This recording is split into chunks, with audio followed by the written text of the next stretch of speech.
All right, so back a few chapters ago, we reviewed how to work with our exponents. You guys knew this as freshmen as well. So if we had x to the third times x to the second, what would you get? X to the what?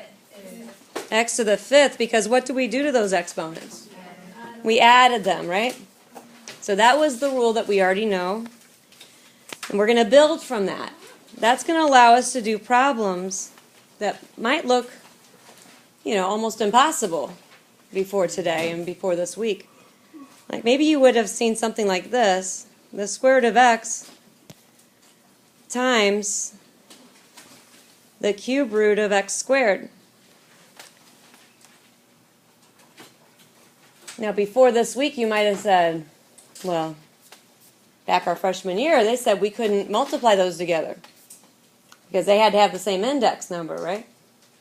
And you weren't allowed to combine those together through multiplication. But now what do you think? Could we rewrite those using exponents? What would that look like in exponential form? How could you rewrite square root of x? X to the what? 1/2 power, right? Okay. How about the cube root of x squared? X to the 2/3 power? Okay. So what are we going to do? Bases are the same. We're multiplying them together. Add what? Add the exponents. So we're going to add 1/2 plus 2/3. Well, we can do that. You all have calculators that do that. Please do not give your answer ever as a mixed number. We don't have exponents that are mixed numbers. Yes, ma'am. So for the first one, x half, with the half exponent, where did you get the 2 from? Did you just add the exponent from the other one?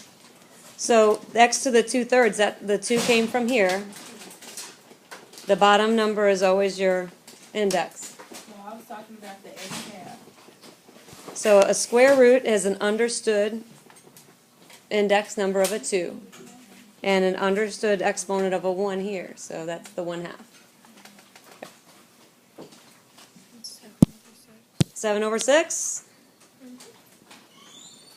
So now we are allowed to multiply the square root of x times the cube root of x squared. But until we're able to change this over to fractional exponents, you could not put those together. But you see, all we're doing really is now using exponent rules we already know. And we're combining it with now our rules about changing from radical form to exponential form. So that's why I was saying it's not going to be a real big deal with today's lesson. We're using rules that we already know, we're just combining them together. Now what's the rule that we know about division? So if I've got x to the 10th over x to the 5th, what do you have? X to the what? X to the 5th, you bet. We're going to subtract, aren't we? 10 minus 5. I'm glad none of you said 2. I was trying to trick you, thinking that somebody might divide 10 by 5 and get 2. I'm glad none of you did. All right, so we know that we subtract. But that's going to allow us to take care of problems that might look like this. What if we had the 5th root of x to the 4th, and we want to divide that by the cube root of x?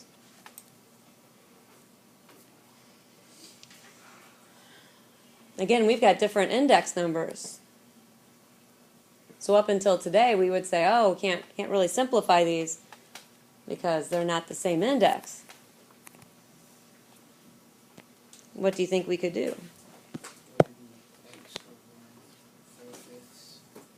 You mean x to the 4/5 power? Yeah. Okay. And then divided by x to the 1/3 power.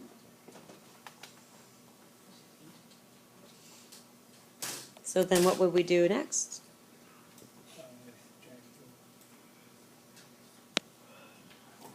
Subtract what? 4/5 power minus the 1/3 power. 4/5 minus 1/3. Back up.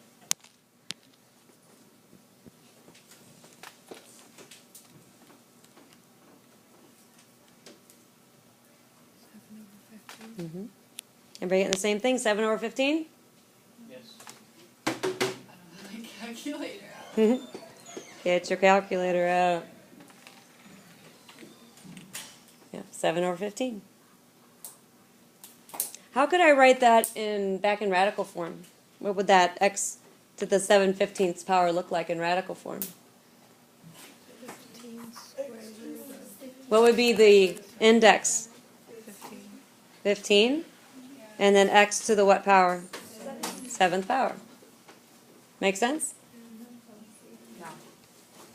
Doesn't make sense? Oh, yeah. Oh, okay. Okay. All right. Now, there's one more rule that we could talk about. I mean, there's lots of more rules, but let's do this other example. What if we had x to the 2nd power raised to the 7th power?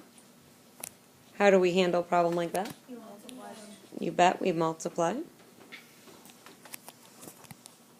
So a power to a power rule. So keeping that in mind, that's going to allow us to do a problem that looks like this. What if we have the 3rd root of x squared, and I want to raise that to the 5th power?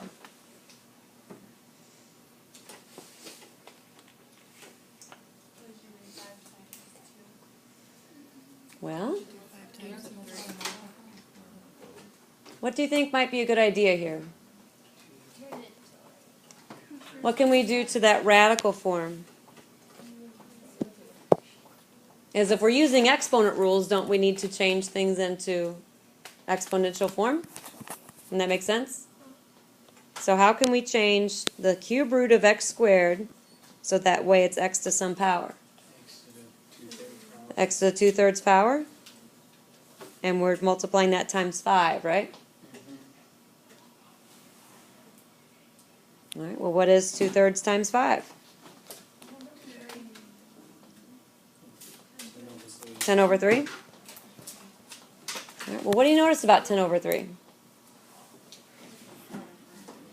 What type of fraction is that? It is improper, isn't it? Okay. So whenever it's an improper fraction like that, we don't want to change that to a mixed number exponent. That just doesn't make sense at all. So we have 10/3 here. Let's go ahead and change that back to radical form. What is our index number? 3. Everybody agree it's a 3? And what is our exponent? 10. Now let's think about what that means. X to the 10th power. Doesn't that mean that there are 10 x's being multiplied together underneath that radical sign? All right. And that index number says I got to take 3 of them at a time and pull them out. Now, I wouldn't normally write this all out, but the number isn't all that big, but it definitely illustrates it. I'm going to go ahead and draw the 10 x's so you can illustrate it better. How many groups of 3? Okay. So I pull out those 3 groups of 3 x's. That would give me x times x on the outside, or x to the 3rd power. I still have my cube root. My index stays the same. What does left over to be on the inside? Just x. You with me on that? So when you have an improper fraction as an exponent, it would be important for you to switch it on back, right? And get this simplified. Put it back into radical form. And so just with extra practice, you'll get the hang of when to do that, and when you can leave it as an exponent. All right. So tomorrow, lots of practice. No homework tonight. All done.